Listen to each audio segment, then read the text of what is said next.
Усім привіт! Це черговий подкаст «Робимо затишно», де я, Олександр Метельський, спілкуюся з дуже цікавими людьми з багатьох різних цікавих сфер нашого життя. І сьогодні моїм співрозмовником, моїм гостем у студії буде Сергій Загоруйко. Це співвласник квіткової компанії «Камелія». І так, ви правильно зрозуміли, це саме та людина, якій ви несете свої кревно зароблені гроші, щоб придбати дуже красивий букет для визначної події у вашому житті. Привіт, Сергій, дуже радий знайомству. Привіт, Сашко, також навзаєм. Сергій, моє перше завжди традиційне питання – це що для тебе затишок? Як ти це розумієш поняттям? Чекав цього питання. Коли я їхав сюди, я про це подумав, і я зрозумів, що для мене затишок, поняття затишку, воно розподіляється по-різному. Тобто є фізичний затишок, коли ти знаходишся в якомусь тихому місці, де тебе нікого нема, нічого не турбує, або тільки якісь близькі люди, але це саме фізичний. І друге – це внутрішній затишок, коли тебе нічого не турбує і ти знаходишся у гармонії. Можливо, ще й максимальний є затишок, коли фізичний співпадає з внутрішнім психологічним затишком. Так, в мене є ці затишки. На протязі дня, хоча той, хто мене знає, що я така людина дуже енергійна і весь час бігаю і тому подібне. Цей затишок в мене відбувається 10-15 хвилин, коли я з коханою дружиною сиджу на веранді, можливо, п'ю келих вина, і навкруги тиша, тому що ми живемо за містом. В мене є цей затишок, коли я на роботі ходжу повз свої троянди. В мене є затишок, коли я, мабуть, у Національній опері слухаю якусь постановку оперну. Це також для мене затишок. Тобто для мене затишок, він дуже-дуже різний. А коли ти на мотоциклі розсікаєш по бездоріжжю, це теж затишок чи ні? Ти знаєш, Сашко, ні. Це суцільна тривога. Тому що я, оскільки розсікав у своєму житті дуже багато, і такий я взагалі трошечки незграбний і ломучий, да? То цей стрьом, що щось я десь розкладуюсь зараз і знову зламаю, він затишком ніяк його не назву. Але так, коли ти зупиняєшся, коли ти кудись приїхав, адреналін відходить, на його місце приходить кортизол, та ще якась така страшенна суміш гормонів, тобі стає, так кльово. От вже, що ні з чим неможливо порівняти. Окей, про твою любов до екстриму ми поговоримо трішечки згодом, а зараз давай поговоримо про твою основну зайнятість. Ти співвласник квіткової компанії «Камелія». Це вже дуже такий потужний гравець на українському ринку. Розкажи, будь ласка, з чого все починалося, як зароджувався цей бізнес і чому саме квіти? Починалося це не багато, не мало 32 роки тому. Починалося досить прозаїчно, тобто я навчався в Київському політехнічному інституті і розумів, що на початок 90-х моя спеціальність не дасть мені не тільки грошей, а не дозволить взагалі якось виживати. А хто ти за освітою? Інженер-акустик. На початку 90-х це нікому не було потрібно. Ця спеціальність не дозволить мені якось існувати. Але були друзі, які зі мною навчалися. В одного з них старший брат навчався в Москві і працював в компанії, власником якого був голландець. Імпортували квіти з голландського аукціону, продавали їх в Москві. І хазяїн цієї компанії, він бажав розширення свого бізнесу і звернув увагу на Київ. І тому через свого брата нам це запропонували. Ми з моїм товаришем вирішили, а чому б ні, давай спробуємо. Почались перші поставки з-за кордону, а через декілька місяців ми подумали, що так, а навіщо нам той голландець? Давай ми це спробуємо все зробити самі. І так якось воно і до сьогодні йде. Друзі, хто додивиться подкаст до кінця, того чекатиме приємний сюрприз від пана Сергія. Ми сподіваємось, що в нас буде багато коментарів, дуже багато коментарів на це відео. Саме цікавий коментар або саме цікаве запитання, яке ми знайдемо в коментарях, компанія «Камелія» цій людині запропонуємо безкоштовно отримати букет в одному з наших магазинів. Тому пишемо коментарі. Зараз ми бачимо вже по Києву достатньо багато магазинів фірмових камелії. З чого починалося спочатку? Ти кажеш, імпортували квіти, і це як? Ви на базарах їх продавали чи як? Ні. В нас були вже якийсь пул клієнтів. Тобто, перші наші складські приміщення вони були взагалі в аеропорту Бориспіль. Тобто люди приїжджали туди, люди купували у нас квіти там. Після цього частина квітів їхала по Україні, частина квітів реекспортувалася, відправлялась в такі міста, як Новий Урінгой, наприклад, там і тому подібне. Тобто на північ північного сусіда, скажімо так. Це був великий бізнес у 80-х, 70-х роках, і це ми застали його хвіст, можна так сказати. Окей, а от чому саме з Нідерландами все почалось? От наскільки мені відомо, там Голландія, Нідерланди, вони асоціюються з тюльпаном. А де тут троянда? Ні. Це найбільший хаб у Європі, можна так сказати. І навіть якщо ти, наприклад, у Відні маєш невеличку крамницю, ти безпосередньо працюєш з цим величезним аукціоном в Голландії. Чому? Тому що тобі зручно. Тому що тобі ж треба не тільки троянда. Тобі треба якась там, можливо, протеєма, можливо, якийсь гладіолус, якась там зеленка для того, це все оформити. І тому тобі набагато зручніше, коли це все скомпонують і тобі відправлять. Чи ти там сам забереш, ну це вже дрібниці. Це по-перше. А по-друге, це конкурентна ціна, тому що це аукціон. Це так званий голландський аукціон, який працює там за своїми правилами, але ціна там дуже-дуже невелика, тому що це біржа, 100% біржа. Тобто ти впевнений, що там буде справедлива ціна, можна так сказати. Розкажи, дуже цікаво просто почути, як функціонує взагалі от така квіткова біржа. Це що взагалі? Ну, це почнемо з архітектури. Да? Тобто це така величезна аудиторія на декілька сотень місць. На кожному місці сидить так званий брокер. У нього є комп'ютер, раніше не було, ну це вже не принципово. І є так звані годинники, величезні годинники, які висять на стіні. Об'являється лот.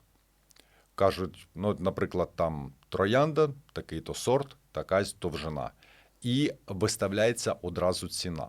Наприклад, 1,5 євро. І після цього ця ціна починає не збільшуватись, як на біржі класичній, а починає падати. І в той час, коли вона починає падати, тобто ці брокери сидять і вони повинні натиснути на кнопку, щоб цю ціну зафіксувати. Тоді цей лот вони купили. Це дуже цікаво, це азартно. Я декілька разів був на аукціоні, це дуже прикольно. Особливо прикольно було це, коли торгувалися наші квіти. Тож ми у 2014-2015 році відправляли на аукціони троянди з власного виробництва. У перервах між торгами ти маєш можливість спуститися вниз і подивитися лоти, які зараз будуть виїжджати фізично. Тобто ти можеш зрозуміти, яка там якість і тому подібні характеристики. Так що дуже прикольна система, дуже потужна, дуже велика компанія. Там мільярдні обороти.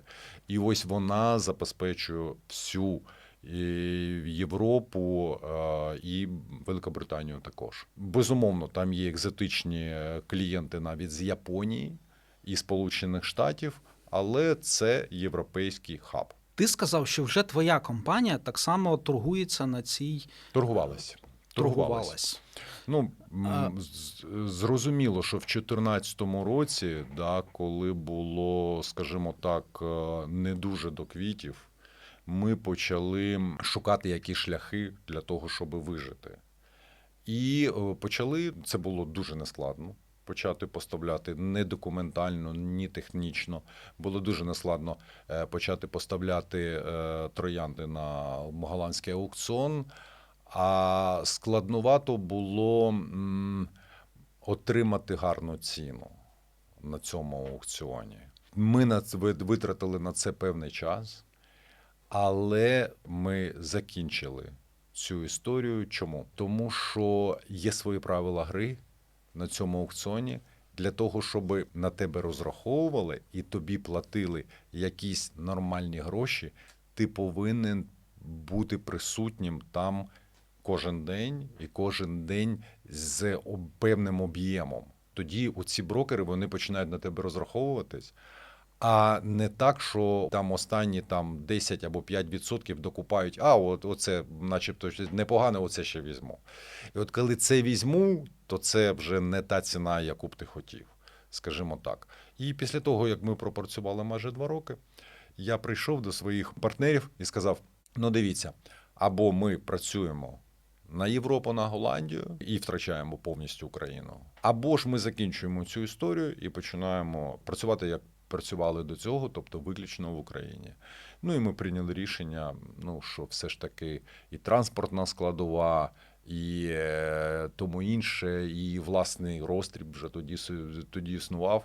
Все ж таки давайте сказали, що ні, давай Україна, ми круті. Мені персонально було дуже цікаво, як людині, яка в компанії відповідає саме за виробництво, оце трохи потягатися з вчителями. Да? Оце ж все ж таки трохи позмагатися з цими best of the best in the world, да? Трохи з ними. Але я зрозумів, що я не один в компанії, да? І є інші партнери, і є великий бізнес, і треба якісь свої персональні вже бажання трохи придавити у цьому. І тому я навіть не голосував, коли ставилась на голосування ця пропозиція або Україна, або Голландія. Я розумів, що тут вже починається щось персональне.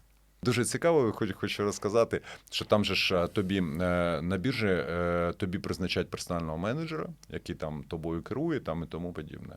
І на 3-й раз, коли приїхала наша троянда, йому о 4-й ранку, зазвичай там аукціон починає з 4-ї ранку працювати, так що це нормально. І о 4-й ранку йому зателефонував один з моїх дуже близьких друзів, я його дуже давно знаю, це голландський виробник троянди, Ван Айренд.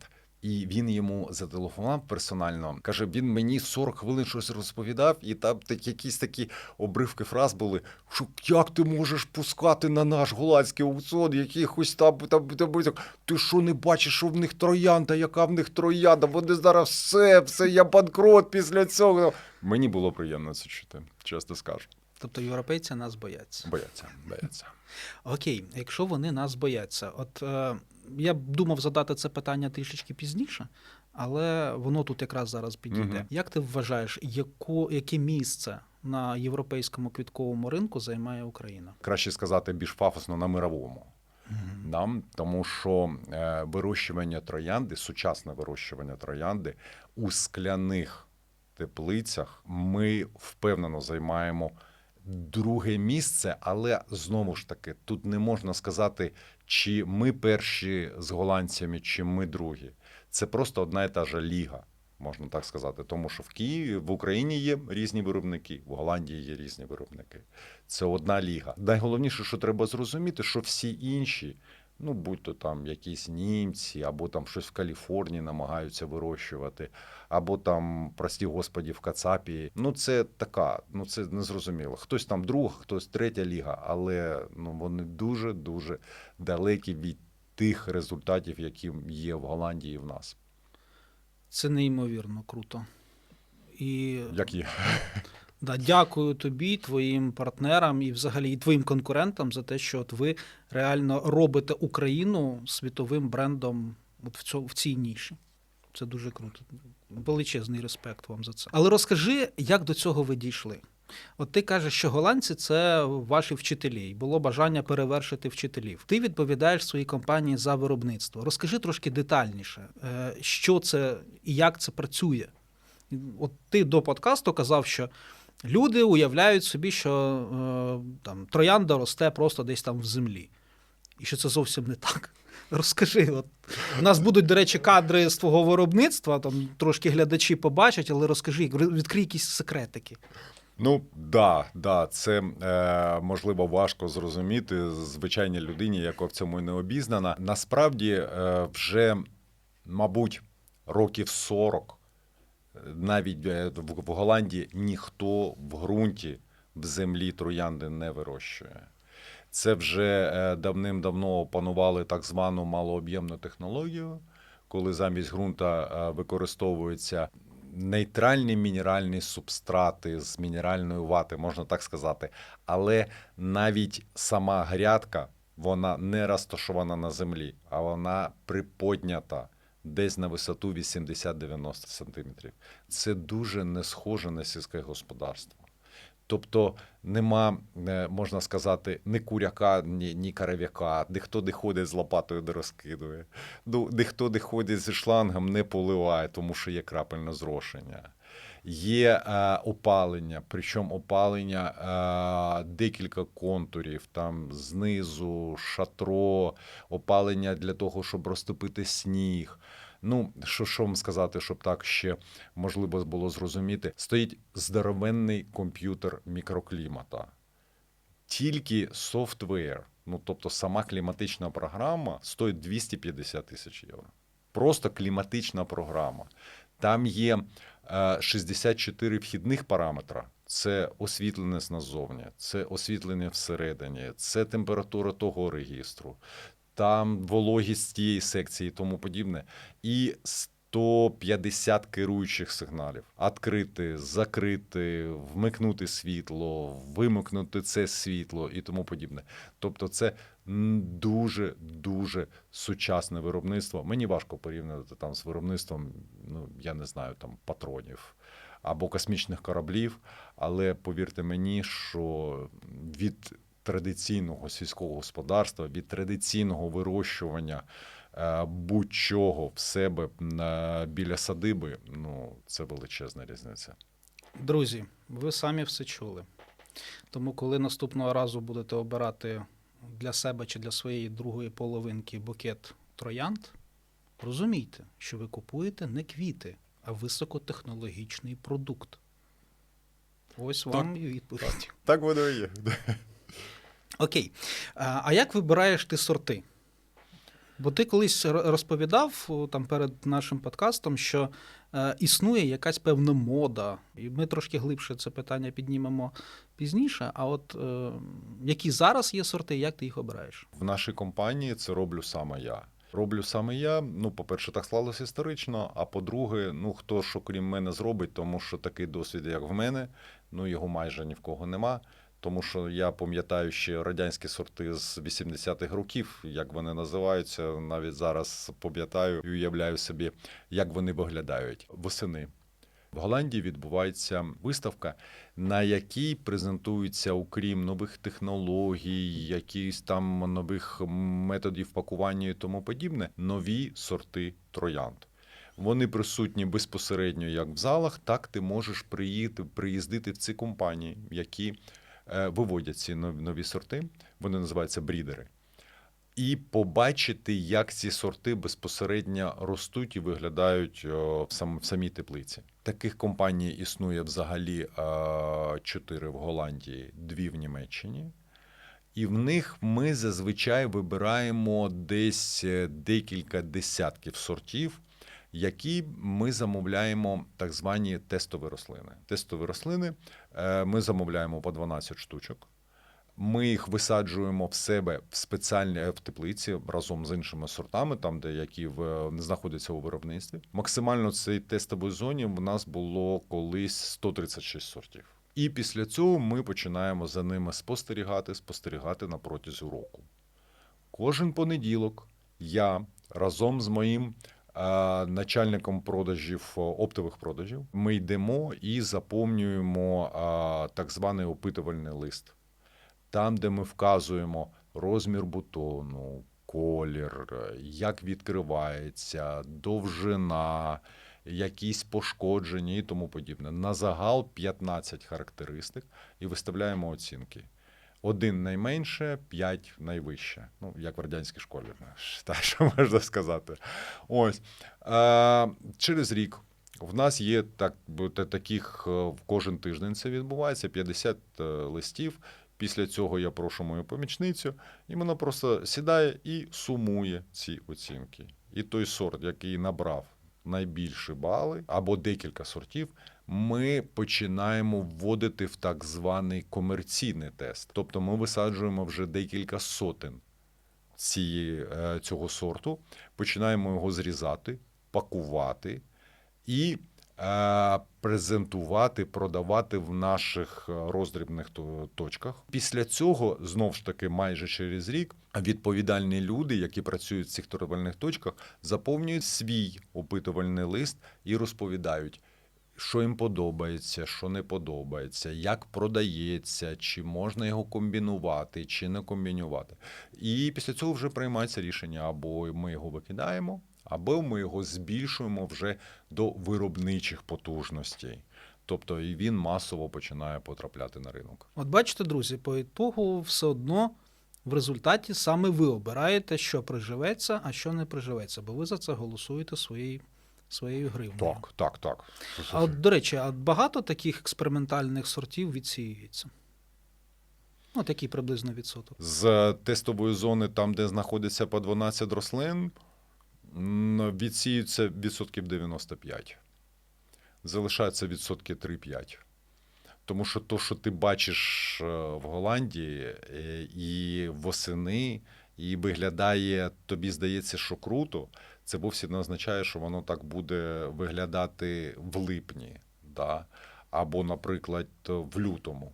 То може бути зовсім інший вигляд, тому що змінюється колір, змінюється розмір бутону, змінюється відкриття у квітки.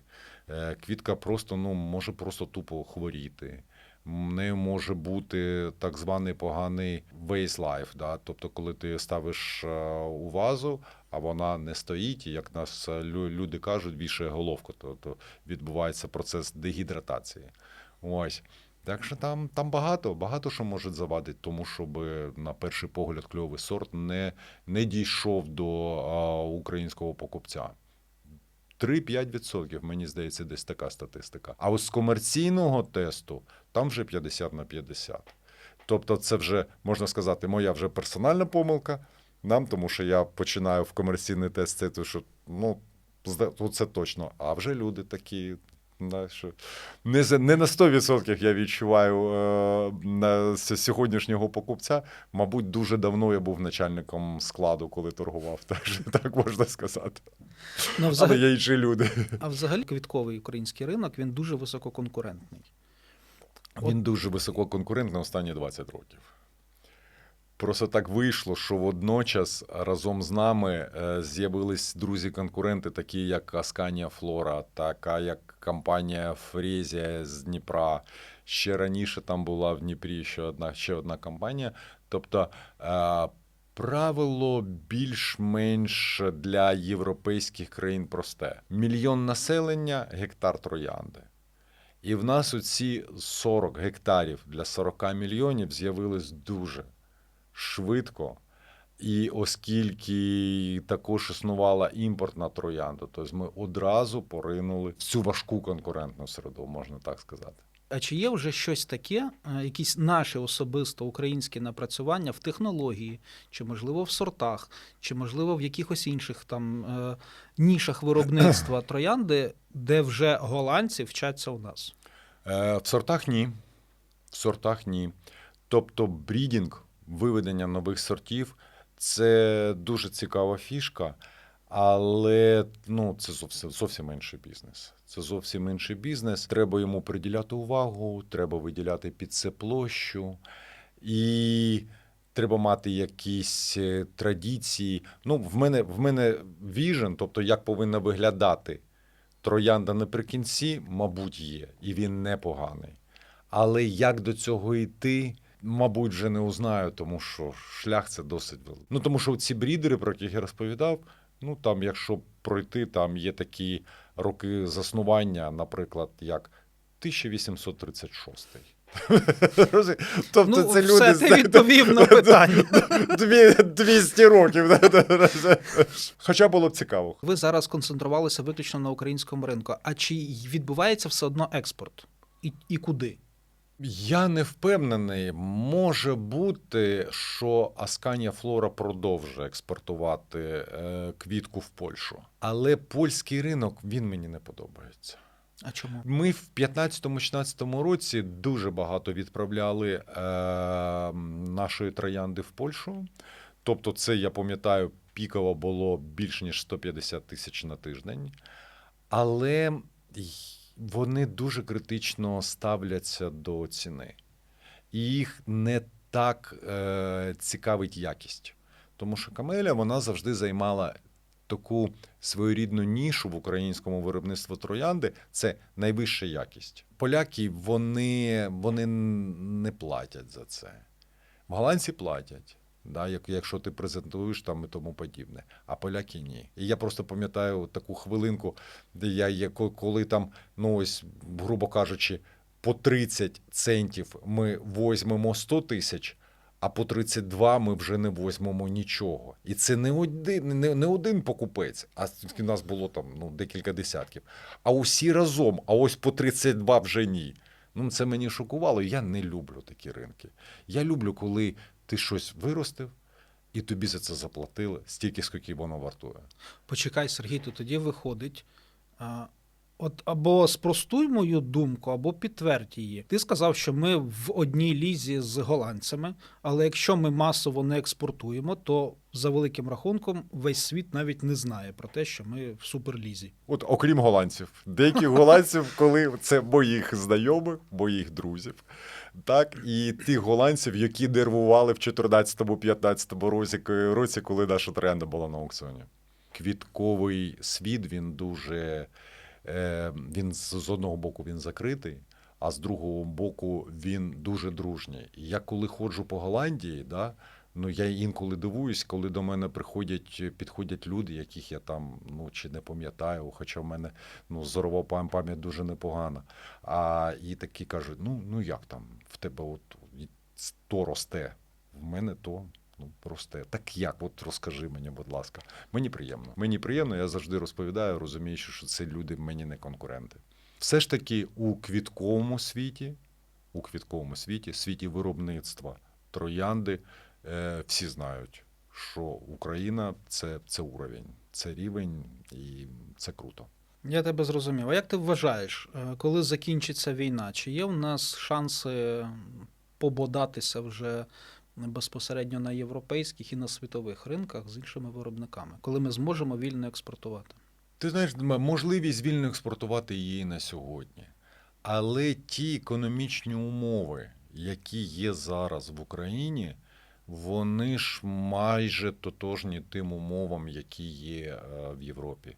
Тобто, починаємо. Енергоносії. Газ в нас такий же або інколи дорожчий. Електроенергія. Всі знають, що ми з 22-го року в єдиній мережі з Європою. Тобто в електроенергії також нічого. Заробітна платня, якщо чесно, вона наближується або майже наблизилась вже до того, що платять полякам в Голландії. Тому що, голландці вже давно не працюють в теплиці. Я ще пам'ятаю, коли вони працювали, але зараз так заходиш, а там поляки, і, безумовно, дуже багато українців. Такі речі, як якісь там банківські кредити і тому подібне, тут ми програємо завжди, що тут сказати. Тобто нема з самого початку жодних економічних плюсів виробляти троянду в Україні. Є важкий клімат, якщо рівняти з голландцями, а економічних важелів ніяких. Над цим ще треба працювати. Зрозуміло. А от давай обговоримо таке питання, як сезонність в квітковому бізнесі. Ти сказав, що це працює цілий рік, але все одно ж є якісь певні пікові такі або напівсезони, або пікові дати, скажімо так, коли квіти продаються краще. Там 1 вересня, 8 березня, День Валентина і так далі. От як це регулюється на виробництві, коли треба виростити максимально велику кількість рослин саме під якусь конкретну дату? Це можливо регулювати чи ні? І чому так сильно скаче ціна? Це майже неможливо регулювати. Тобто піти в теплицю і домовитися з трояндами, що сьогодні ми не ростемо, а через тиждень, будь ласка, все ж таки порости і тому подібне, це майже неможливо. Фізичні Впливи невеличкі. Це коли ти трішки знижуєш температуру або підвищуєш, щоб там щось вигнати, щоб було побільше. Там досвічування штучне, ти можеш трохи погасити, а можеш трохи його додати. Але це все дуже ризиково, тому що троянда, вона не любить різких змін і стресів. Перепади температури, перепади освітлення, ну це все відіб'ється на якості квітки. А заробити ім'я, да, це десятки років, а втратити ім'я – це лічені тижні. І тому ми намагаємо в це не грати. І тому максимум, і що ми можемо зробити, це на якомусь одному тижні трішки прискорити і збільшити виробництво на 20%. Це максимум. Але той попит шалений, який є, наприклад, на 8 березня, да, коли там треба у 4-8 разів більше квітки, ну то не до нас. То не до нас. Це до людей, які вирощують тюльпани, які вирощують хризантеми. Да, їм набагато простіше.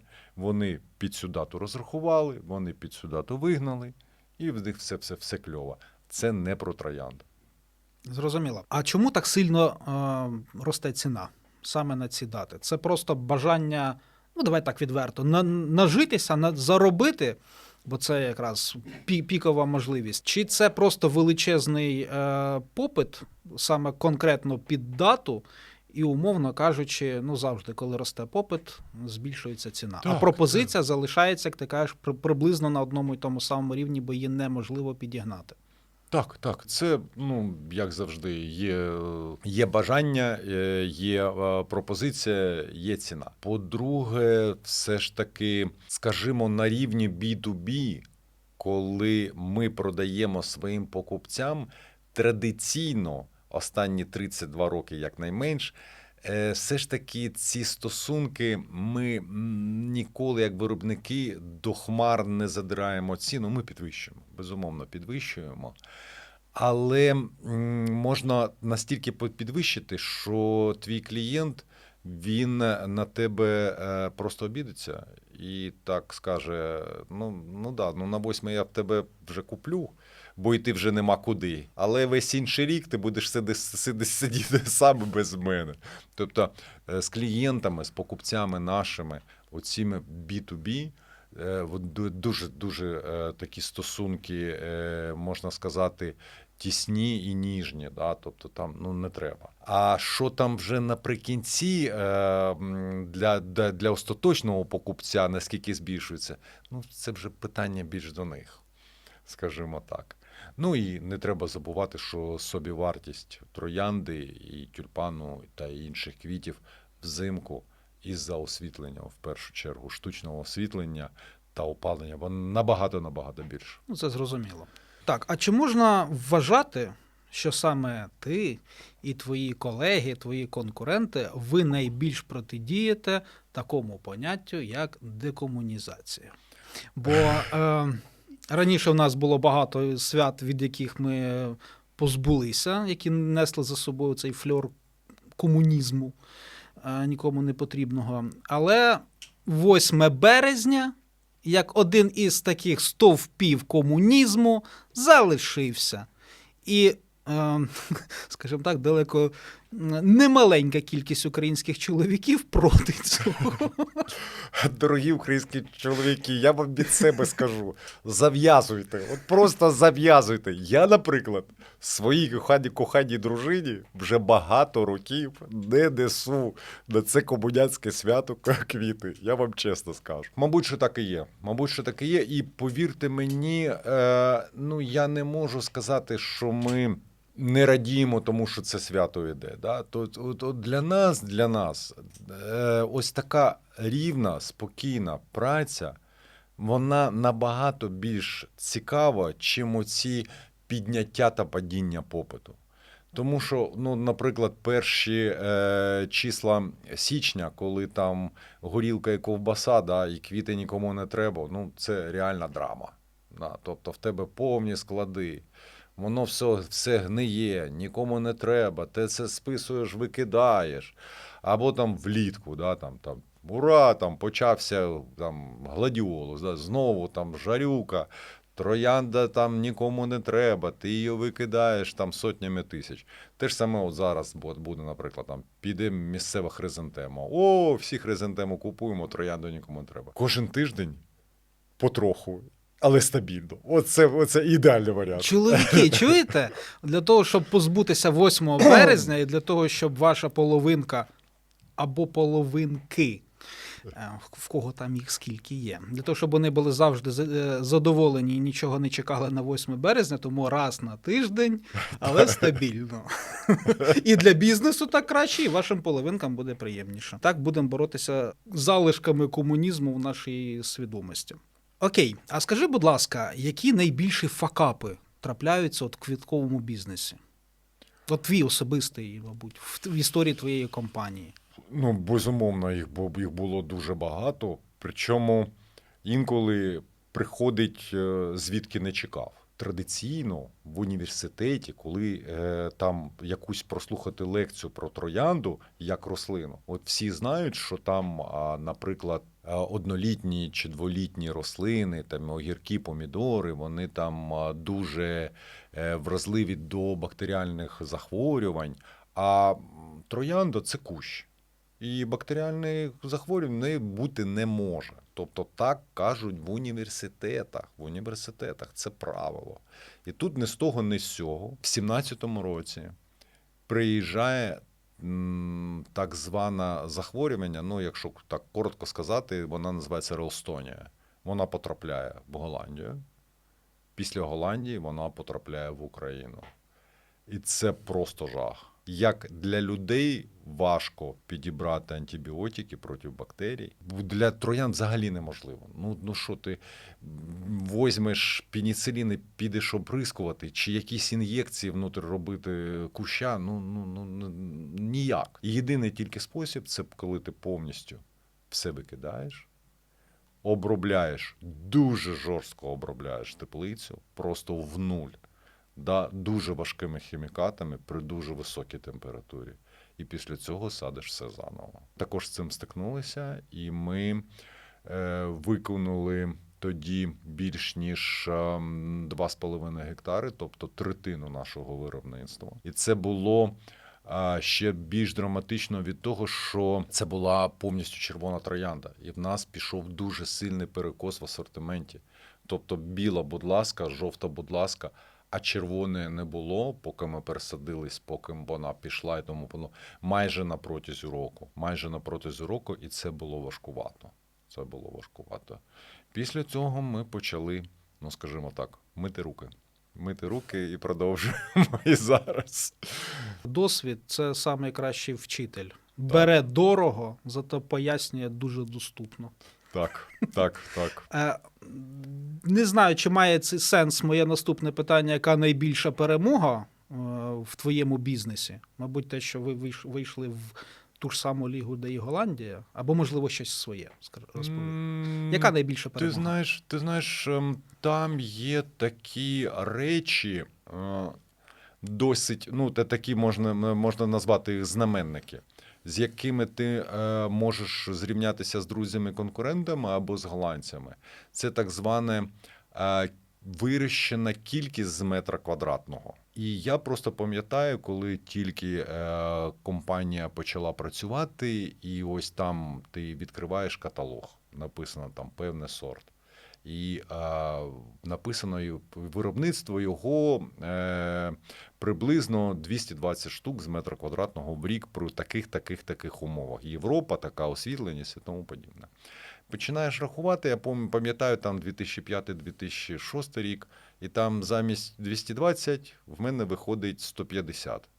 Ну, перша ж реакція – набрехали. Починаєш спілкуватися з голландцями, а в них не 220, а 240 виходить. А в декого, кого якість погірше, і 260-280. Мене це дуже розтрудувало на якомусь етапі, тому що я досить непогано навчався в інституті, і там, коли виходив з інституту, в мене вже було 80 сторінок печатних робіт. І тут я зараз отримую результати гірше, ніж ці голландські селюки. Типа, ні, ну так не буде. От я то, що називається, закусився. Мгм. Я закусився, я почав набагато більше читати, хоча літератури як такої не існує. Ми взяли на роботу голландця, який працював, у якого були власні теплиці. Він постійно нас працював, я навчався. Ми почали користуватися послугами голландських консультантів і найкращих голландських консультантів. І коли ми в 2010 році у певному сорті отримали більш всіх штук з метра квадратного, ніж будь-хто в світі, будь-коли, я казав, от зараз стало хорошо.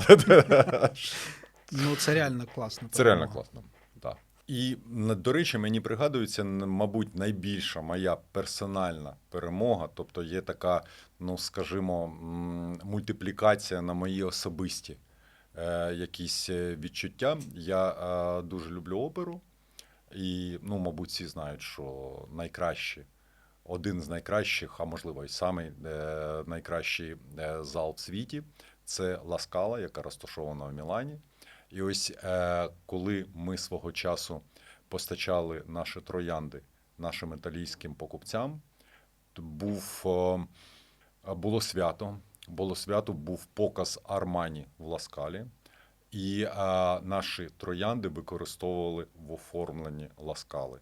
І коли мені надіслали це відео, і коли я побачив наші троянди на такому святі, Армані я, до речі, теж дуже поважаю, це для мене була якась, можна сказати, внутрішня істерика.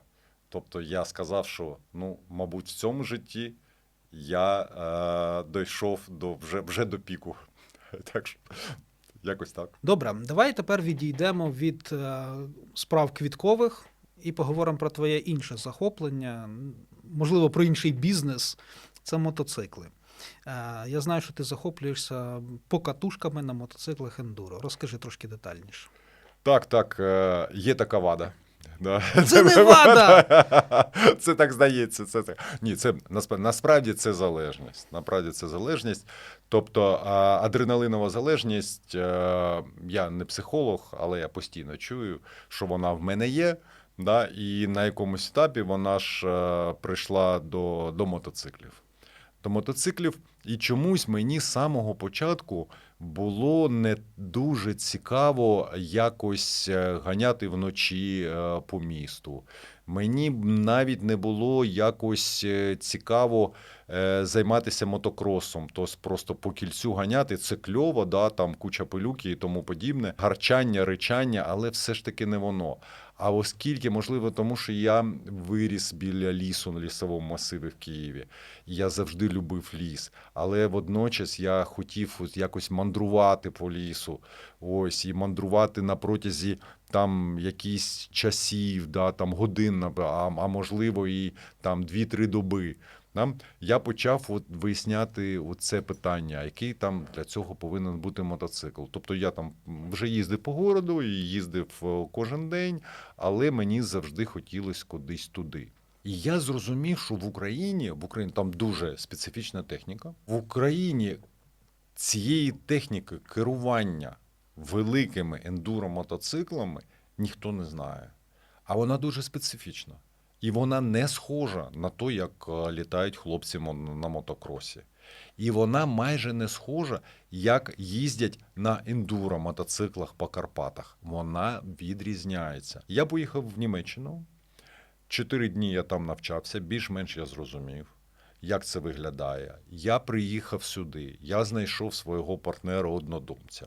Да, це Антон Османов, це, насправді це дуже обізнана людина. Це заслужений майстер спорту України, не пам'ятаю, призер чемпіонату Європи. І взагалі, той, хто займався спортом, розуміє, що заслуженого просто так не дають. І він її пропустив через себе, він також з'їздив в Німеччину.